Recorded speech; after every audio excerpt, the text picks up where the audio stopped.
حکایت رومی جس کا عنوان ہے انسان، حیوان اور فرشتہ۔ ایک بادشاہ کا غلام شہوت پرست اور بیوقوف تھا۔ وہ اپنے آقا کی معمولی خدمت بھی انجام نہیں دیتا تھا۔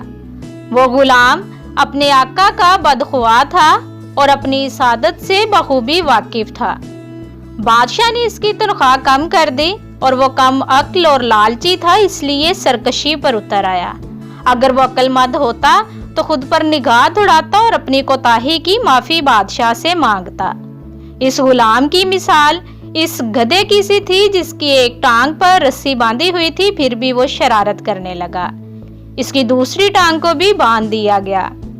دونوں ٹانگیں بندھنے کے بعد وہ کہنے لگا کہ میری ایک ٹانگ باندھ دینا ہی کافی تھی۔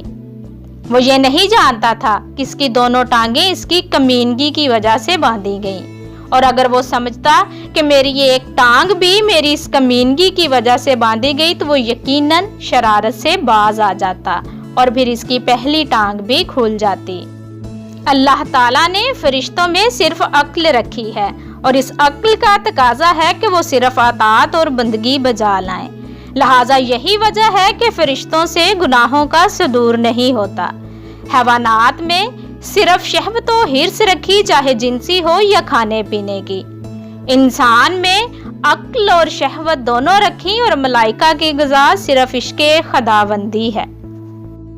یاد رکھنے کی بات، مولانا جلال الدین رومی علیہ رحمہ بیان کرتے ہیں کہ اللہ تعالیٰ نے انسان میں عقل اور شہوت دونوں کو جمع فرما دیا ہے اور اسی کے ذریعے اسے آزمائش میں مبتلا کیا ہے۔ اگر وہ اس آزمائش میں پورا اترے گا تو یقیناً آخرت میں انعام و اکرام کا حقدار ہوگا۔ حضرت شیخ سعدی علیہ رحمہ فرماتے ہیں کہ دنیا، شہوت اور لالچ کو ترک کرنا ہی تقویٰ ہے، نہ کہ گودڑی پہن لینا۔